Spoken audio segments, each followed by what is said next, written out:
Hello, lovely souls, and welcome to Emily Whispers. I'm Emily, and I'm so happy you decided to join me tonight.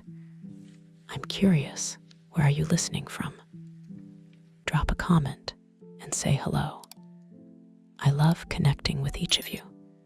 If these little moments bring you peace, please like and subscribe so we can share more of them together. Now find your cozy spot. Wrap yourself in a blanket if you like. Take a slow, gentle breath, and let's drift into tonight's story.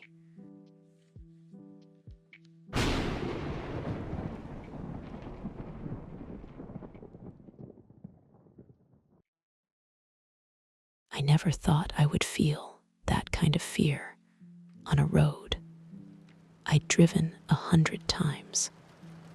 I have lived on the Oregon coast for years. I know the slick patches of asphalt from the rain, the burned out fog lights, and the way the mist hangs over the cliffs when I drive home in the early morning. But that one drive changed how I see this coastline forever. I was coming back from a late night fishing trip that had gone on longer than I planned. My truck's clock showed it was almost 4 a.m, and I was completely exhausted. The highway is usually deserted at that hour, so I was not expecting to see anyone at a scenic pull-off.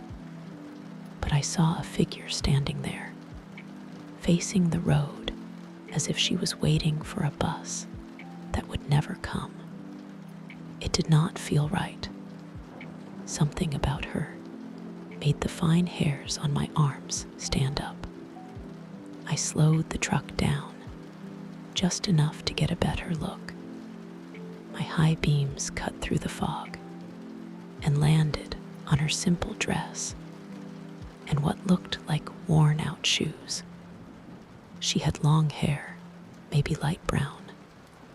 I remember trying to focus on her face. In fact, I tried my best to see her face, but I could not make out her features. There was a smoothness to her skin, something that made no sense because the headlights should have shown me everything. Usually, you can see the curve of a nose or the line of a mouth, but there was nothing. It was like a blank, pale oval where her face should be.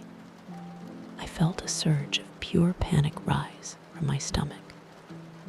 My throat felt tight, and my foot started to shake on the gas pedal.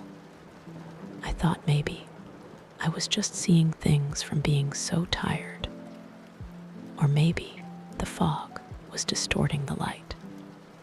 But then she lifted her hand in a slow motion, her index finger beckoning me to pull over.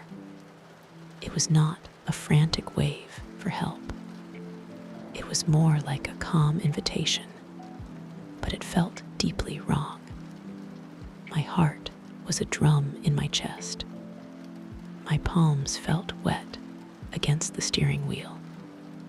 I tried to reason with myself, thinking she was just a stranded traveler. But the sick feeling in my gut told me something else was going on. I did not want to stop. Something about her made me feel like I was in terrible danger. I pressed the accelerator and passed her without slowing down anymore. As I drove by, I glanced at her through the passenger window. She stayed perfectly still. She did not react or gesture more urgently. She just kept that one finger raised. My headlights swept over her, but I still could not see a face. It was like my mind refused to process what I was looking at. I thought it had to be a trick of the light, but it made me feel profoundly disturbed. Once I was about 20 yards ahead of her, I looked in my rearview mirror. She was still there, standing like a statue at the edge of the pull-off. The only light behind me was the faint red glow of my own taillights reflecting in the fog. Yet she remained visible. She did not move. She did not turn around or lower her arm. I felt my chest get even tighter. My breathing became shallow, and a cold sweat broke out across my forehead. I was too scared to do anything but drive faster. I kept going until I reached the gravel road to my small cottage. I parked in my usual spot under the single motion sensor light mounted on the side of the porch. My hands were shaking so hard that I had trouble putting the truck in park. I took a few deep breaths, then leaned my head back against the seat, trying to calm my nerves. I turned off the engine and listened to the soft ticking sound as the metal cooled. My home was completely dark except for that single light, which cast a white beam across the wet gravel. The sound of distant waves crashing was the only thing I could hear. Usually, I find that sound calming. That morning, it felt menacing. I thought about calling someone, maybe a friend who lived in town, but it was too early. Besides, I did not know what I would even say. Hey, I just saw a woman on the side of the highway with a blank face. It sounded insane. I shook my head and opened the truck door. The damp, salty air was cold against my skin. A slight wind rustled the pine trees nearby. I looked around. Everything seemed normal. There was no sign of the strange figure. I went inside, locked the door behind me, and went straight to the kitchen. I poured a glass of water, my hand still trembling. I looked at myself in the reflection of the dark window and tried to shake off the lingering fear. My reflection looked exhausted. My jacket was damp from the sea air. My eyes had dark circles. I drank the water and decided to make a quick check outside through the window in my living room. The window overlooks my small yard and the highway beyond. I turned off the lights inside so I could see better. All I saw was my driveway, the same gravel, and the dark shapes of trees shrouded in fog. No one was standing there. I waited for a full minute, my eyes searching the mist, before I finally let my shoulders relax. I mumbled to myself that I was just being paranoid. People get stranded out here sometimes, and the fog plays tricks on your eyes. That explanation did not feel right, but I wanted to sleep without worrying about it. I went to bed, but sleep did not come easily. Every time I started to drift off, I pictured her smooth, featureless face, and my heart would jolt me awake. I tried listening to the hum of my old heater, but every small noise outside felt amplified. A branch scraping against the roof, or a sudden gust of wind against the window, made my heart jump. Eventually, I fell asleep from pure exhaustion. The next morning, gray light filled my bedroom. I got up, showered, and tried to focus on my weekend routine. My body felt sore, my shoulders and neck tight from the stress. I got dressed and made a pot of coffee in my kitchen. I could not shake the feeling from the early morning, so I decided I would drive by the same pull-off in the daylight, just to see what was there. The highway leading from my place is winding and has patches of old asphalt. On one side, there is a steep drop to the ocean. On the other, a wall of rock and pine trees. I remembered the exact spot where I saw her. There is a wooden guardrail and a small, weathered sign for a scenic viewpoint. The morning was overcast and calm. A light drizzle was falling, making the road slick. I slowed down at the guardrail. Nothing was there. The ground looked undisturbed. There were no footprints that I could see, just damp dirt and some pine needles. I pulled over and got out of my truck, which I do not normally do on that stretch of road. I examined the ground. The only thing I noticed were tire marks, probably from other cars that had stopped there. Nothing else suggested that someone had stood there for a while. I walked a short distance, checking for any sign of footprints or anything left behind. There was nothing. The edge of the cliff was just dirt and small rocks.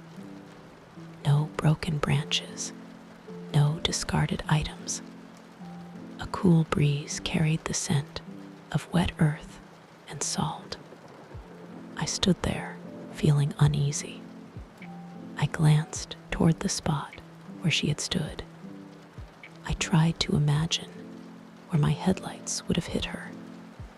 Despite the bright daylight, I felt a hint of that previous dread creeping up my spine. I reminded myself that there was no one here now, and that gave me some relief. Still, I could not forget her face, or the lack of it. I got back in my truck, went into town for some supplies, and pushed the thought aside as best I could. But I realized I was just going through the motions. My mind kept drifting back to the road, to her beckoning finger, to that emptiness where her features should have been. That evening, I made sure to get home before dark. I did not want to be on that road too late, especially not in the fog. I followed the same route home, my eyes glued to the side of the road. I drove past the same guardrail and scenic viewpoint. Nothing, nobody. The rest of the drive was quiet. Still, my chest felt tight until I pulled into my driveway.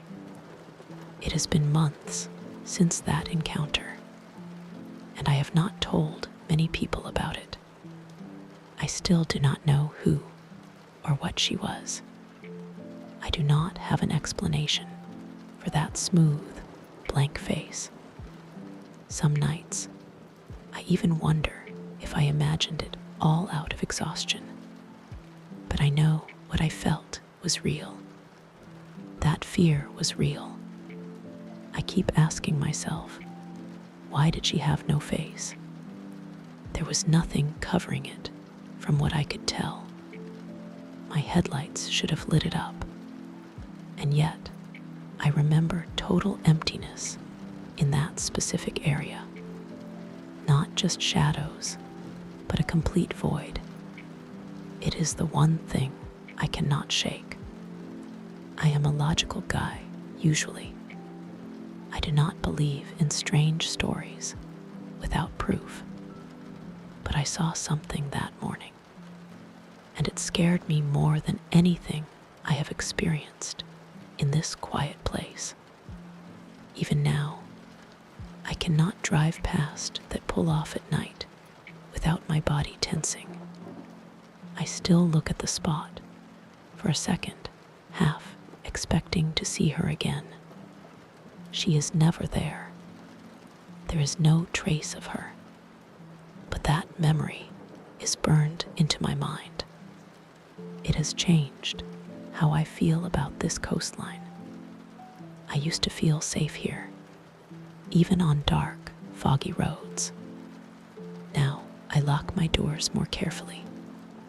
I keep my eyes on the shoulders of the highway, and I make sure to come home earlier whenever possible.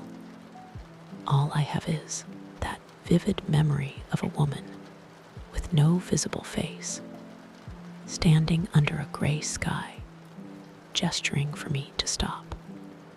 I am still relieved I did not, and every time I pass that spot, I feel that same rush of cold dread, reminding me of what I saw and how it has never quite left me.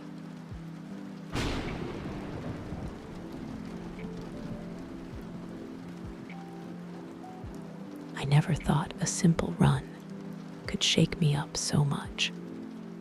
I started running at night a few months ago, in the late autumn, to clear my head after long days at my graphic design job. I usually get lost in my music, my earbuds drowning out everything else. The streets in my Minneapolis suburb stay quiet, and I like having that space to breathe. But one night changed how I see those runs forever. I left the office later than usual that evening. The building was emptying out, and I hurried out into the crisp October air. It felt good on my face, and it made me want to get my body moving. I thought I would unwind with a steady jog along my usual route. It is about a 4-mile loop through my neighborhood and along the dark, wooded path next to Minnehaha Creek. Most of the houses have their lights on inside, but nobody is really out walking after 9 o'clock. I like that sense of isolation when I run. It usually helps me decompress.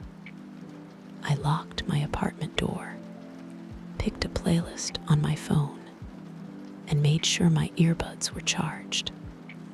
I set out at an easy pace, feeling the rhythmic sound of my shoes on the pavement. The first mile went smoothly, and my breathing fell into a rhythm with the music. The night air was cool, and there was a gentle wind rustling the dry leaves on the ground. I passed a few parked cars and a closed coffee shop. The sign in its window was dark. I looked around, making sure I was alone. I saw nobody. Around the second mile, my legs started to loosen up. The tension from work slowly melted away.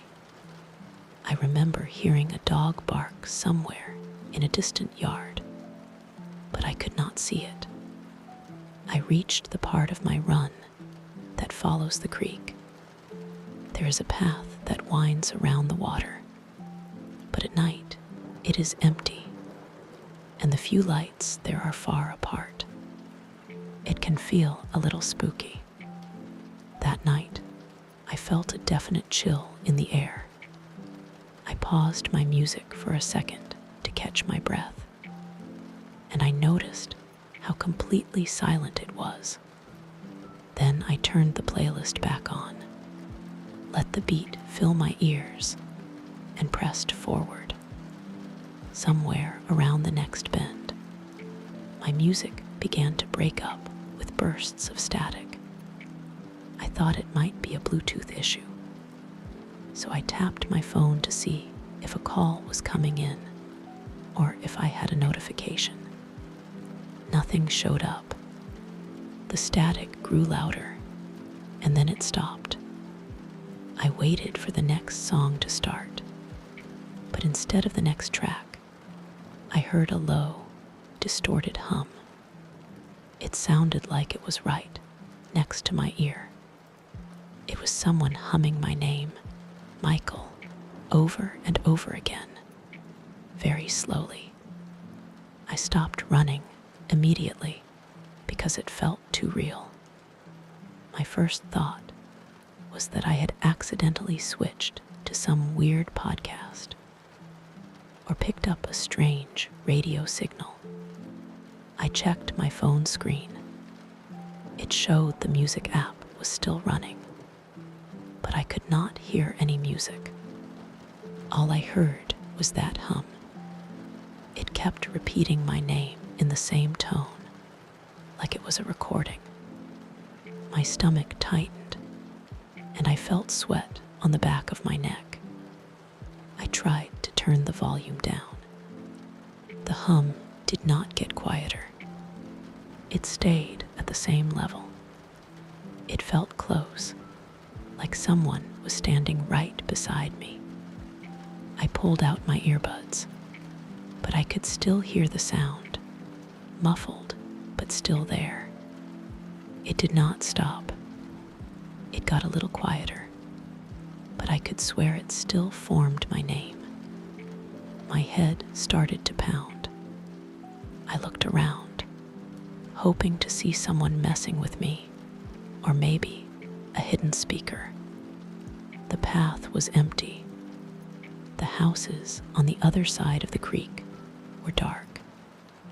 No one was outside, and there were no passing cars on the nearby road. I tried to shake off the feeling of panic. I shoved the earbuds back in, hoping the music would come back on. Instead, the hum came through clearer. My name repeated again. I felt my chest tighten, and my breath came in short bursts. I forced myself to start jogging. I told myself it was just a glitch. Maybe some weird signal had hijacked my earbuds. That can happen, right? Interference, or some kind of broadcast, picking up my phone's frequency. I tried to think of a logical explanation. I told myself it would stop if I just kept running, but it did not stop. For at least a few more blocks, that voice kept humming my name. My pace got faster because I wanted to get away from that sound. My heart pounded against my ribs, and my throat felt dry. At one point, I turned off the music app entirely, and even paused it a few times. The hum kept going. It had this vibrating quality, like a weak electrical current. It was the same volume, no matter how far I ran. I started to sweat more than usual. My shirt stuck to my back, and my arms felt cold and damp. Every time I glanced over my shoulder, I saw nothing but the dark path and the trees.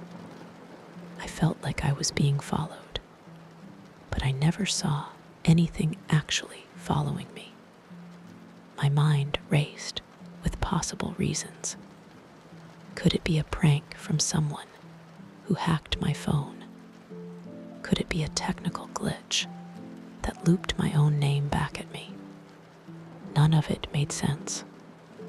I hit the next street corner and came to a sudden stop. My hand trembled as I held my phone. I shut down the music app completely. I force closed every open application.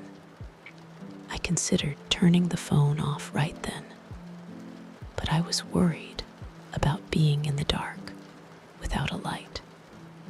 My head felt dizzy, and I had a slight tremor in my hands. I pressed play on my music again, hoping it would drown out everything. For a second, I heard the faint start of a song. Then it vanished into the same static. That hum returned, quieter but still there. My breath caught in my throat. I bent over and rested my hands on my knees, trying not to panic. The hum got louder again, as though it sensed my fear. I spun around to scan the street. A breeze rustled some leaves by the curb, and I heard them scrape across the pavement. I listened for footsteps or any other noise, but all I picked up was that voice in my earbuds and the rustling leaves. My name repeated, each syllable drawn out. I could feel the hair on my arms stand up, and I could not control the slight shakiness in my legs. I muttered to myself, "Stop. This is just in my head." It is a glitch, but it did not feel like a glitch. The voice sounded too deliberate, too directed at me. I pushed forward again, breaking into a quick run. My lungs burned, and I could hear my own breathing over the hum now. My head pounded. My eyes darted left and right, scanning every driveway, every shadow. Nothing moved. I felt alone on the street, but that voice would not let up. After what felt like an eternity, though it was probably only a few minutes, the hum cut off. 1 second it was there. The next, everything was silent. No static, no voice, no music. Just my own footsteps and my heartbeat. I slowed to a jog, then to a walk. My breath was ragged, and I felt the muscles in my legs trembling. I decided to head straight home. I usually finish the 4 miles, but I was not in the mood to keep going. My mind was racing, and I wanted to get inside, lock my door, and check every device I own. I kept the earbuds around my neck, not wanting to risk hearing that voice again. With every step, I felt my heart thud, and I had this nervous energy that made me want to sprint. I forced myself to keep a brisk walk, so I would not arrive home completely out of breath. When I finally got to my apartment, I slammed the door shut and double locked it. I took off my shoes and just stood there in the entryway. My clothes were soaked with sweat. I felt a bit sick. I took my phone out of my pocket and hit the power button, turning it off entirely. I placed my earbuds on the kitchen counter. They looked harmless, tiny pieces of plastic. I stared at them, half expecting them to start humming. They stayed silent. I went to the bathroom, splashed some cold water on my face, and tried to breathe slowly. My reflection showed wide eyes and a tense jaw. My hair was damp and stuck to my forehead. I felt a knot in my stomach that would not go away. I dried my face and walked back to the kitchen. I turned my phone back on and waited. It lit up normally, with no strange messages or errors. The music app showed the track I had paused. I tapped it, and the song played right away. No static, I tested the earbuds, and they sounded normal. It was like nothing had happened. I sank into a chair and tried to piece it all together. My body felt exhausted, and my pulse was still racing. It was like my adrenaline had nowhere to go. I sat there, replaying every moment in my head. The sudden shift from music to static. The hum, my name, repeated again and again. The way it followed me. It did not make any logical sense. The sheer clarity of that voice made my skin crawl. It did not sound like random chatter. It was my name over and over, exactly the same tone each time, as if it knew me. Over the next few days, I tried to run again, but I could not forget that incident. I lowered the volume on my earbuds, and I started picking routes that had better lighting. The voice never returned. The music played normally, and I stayed aware of my surroundings. I kept glancing over my shoulder whenever I heard any slight noise.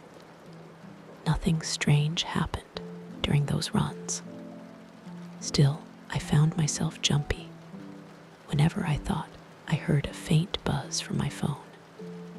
To this day, I have no explanation for that night. I checked my devices, updated everything, and even got a different brand of earbuds. I have not heard that hum since, but the memory stays with me. Sometimes, late at night, I think about how real it felt. I can still feel my heart pounding when I remember that static and the way my name echoed in my ears. I do not have a satisfying conclusion or a neat explanation. All I know is that I heard something that scared the hell out of me, and I do not know if it was some weird technical glitch or something else. I keep running at night because I do not want fear to keep me stuck indoors. But I stay alert now. I watch the streets, and I check my phone if the music so much as skips. Nothing has happened again, but I still get that chill when I remember how I froze in the middle of the path, hearing that low voice humming my name in the darkness.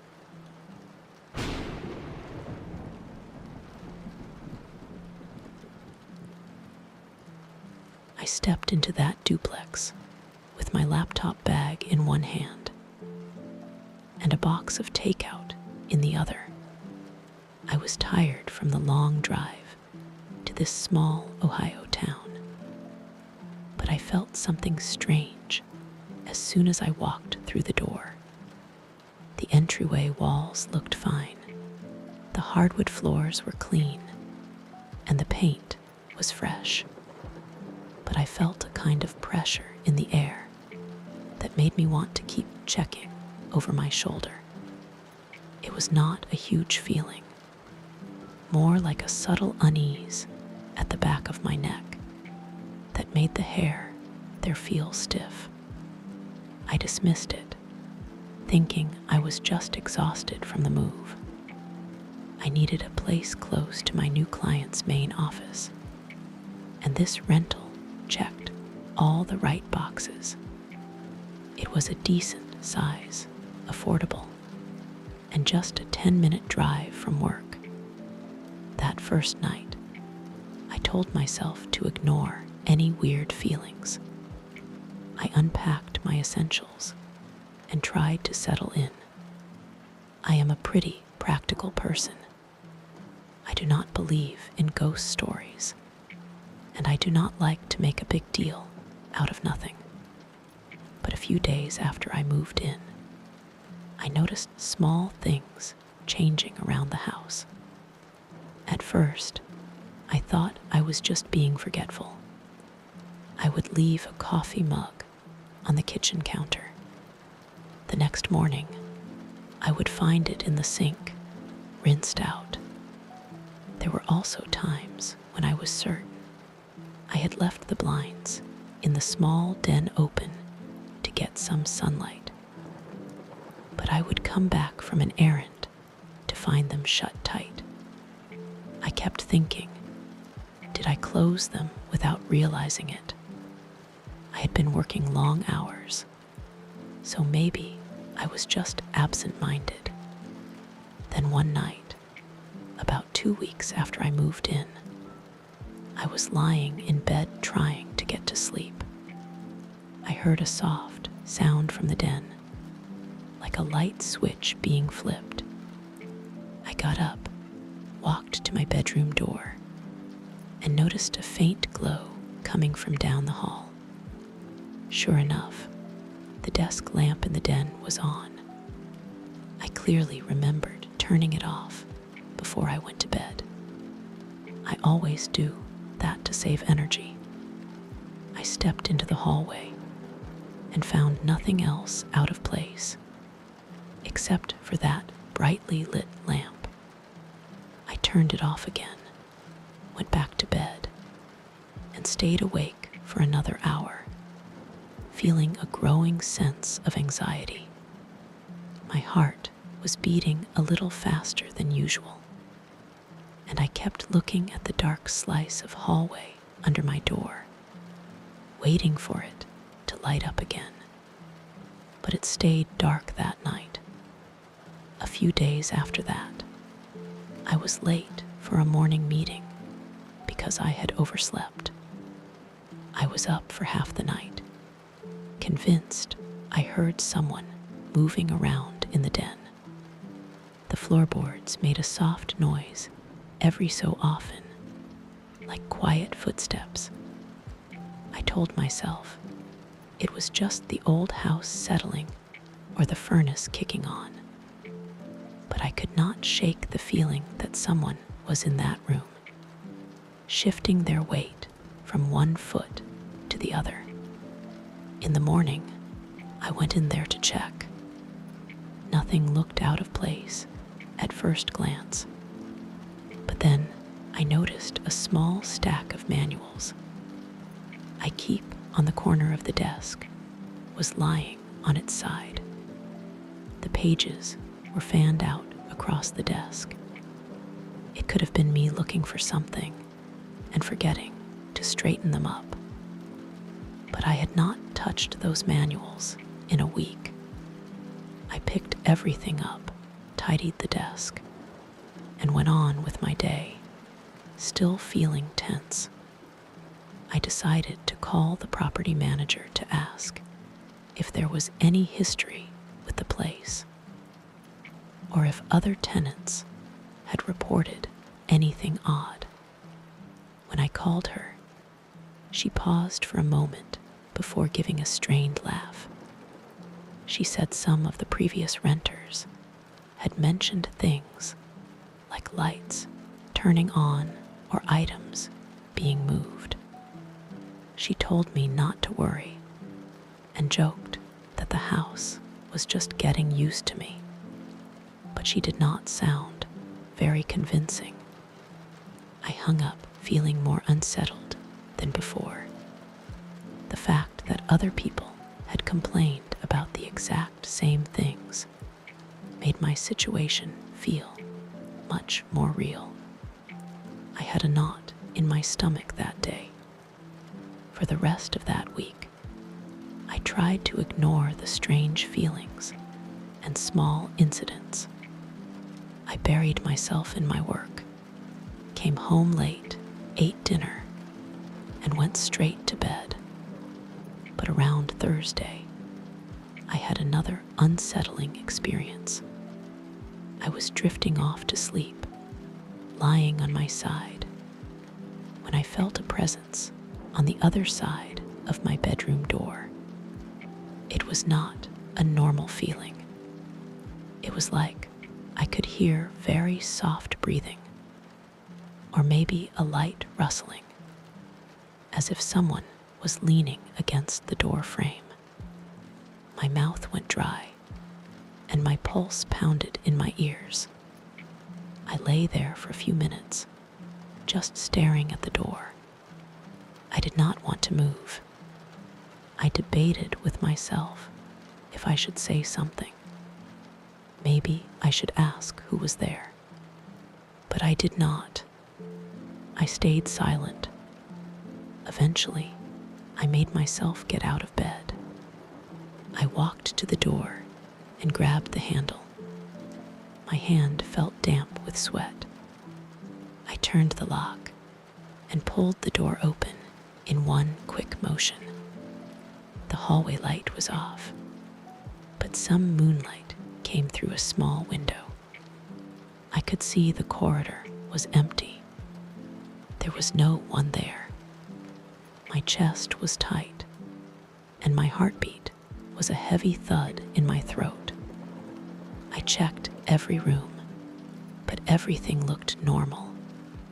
I went back to bed and forced myself to sleep. I could not relax until maybe 2 in the morning. That weekend, I spent more time in the house during the day. I moved some furniture around, organized the den, and tried to make the place feel more like it was mine. I thought maybe if I put my own mark on it, I would feel more comfortable. I put up some shelves, arranged my books, and stored some old computer parts in the closet. The den had a small desk where I could do my work. I figured I would start using that space instead of avoiding it. Maybe that would break the tension. Over the next few days, I found myself constantly checking on the den. I would go in there, look around, check the window, and look at the floor. Each time, it felt colder in there than in the rest of the house.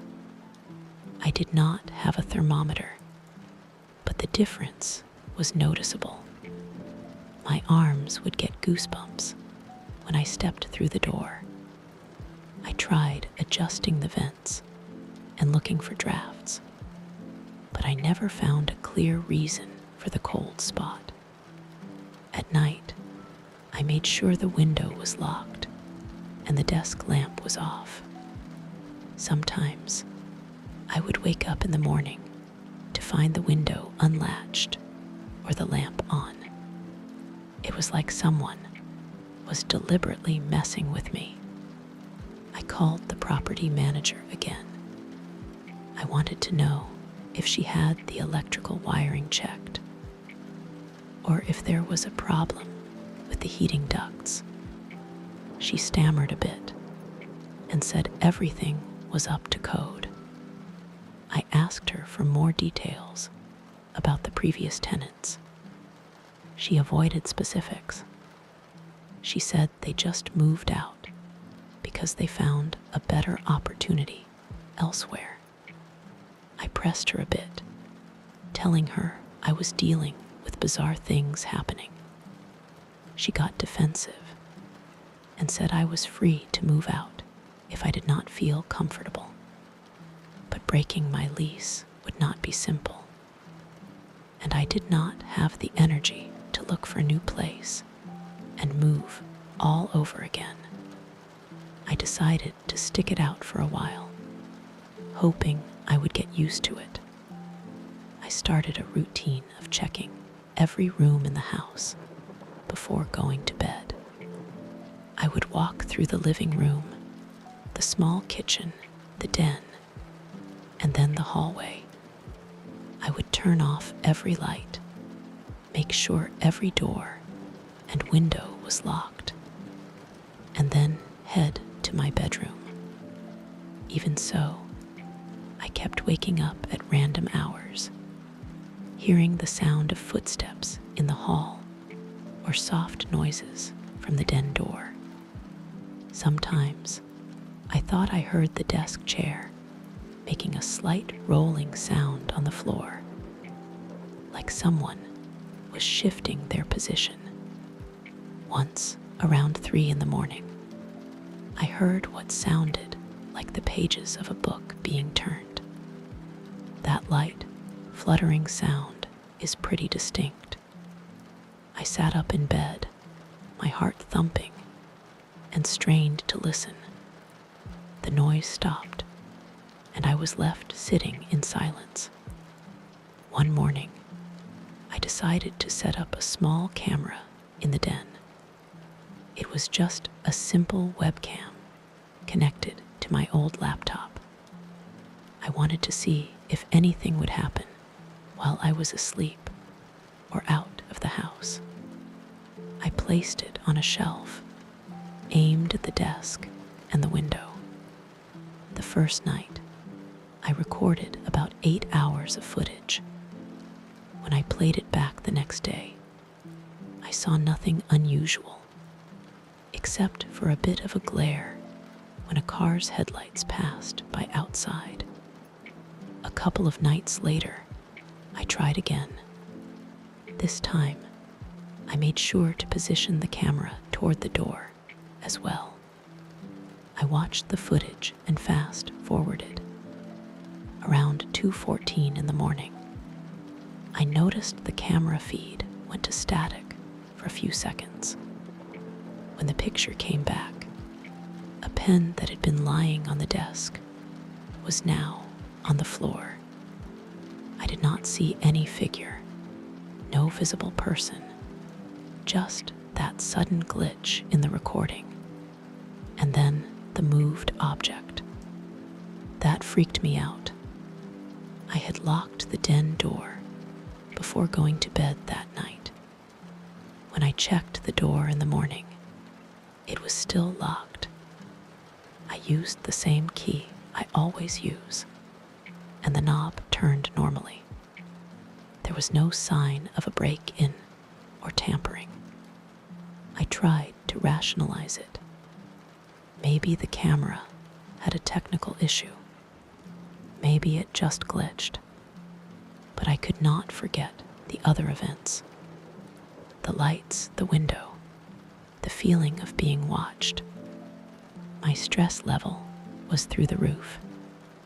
I noticed my hands shook sometimes, especially at night when I did my routine checks. I started clenching my jaw in my sleep. I would wake up with a dull ache in my cheeks and temples. A couple of nights later, I woke up again around 2 in the morning.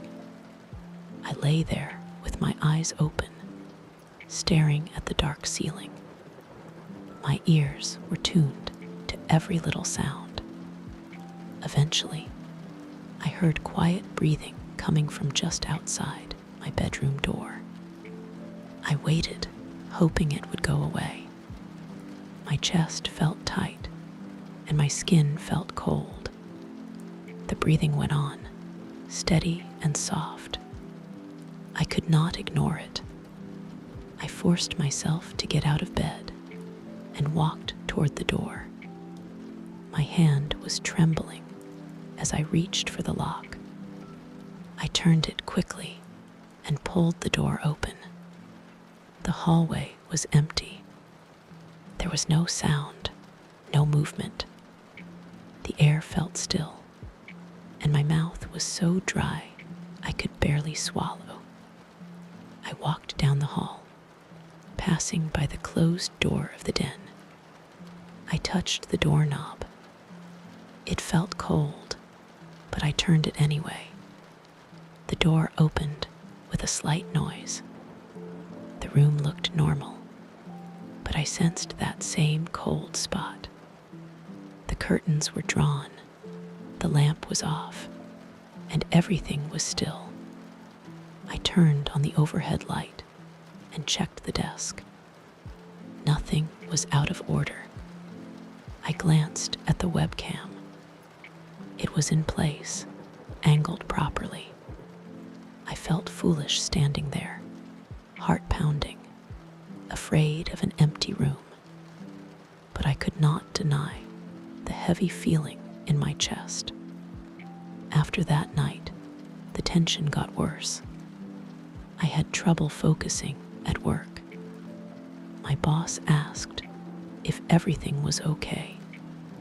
I said I was just tired.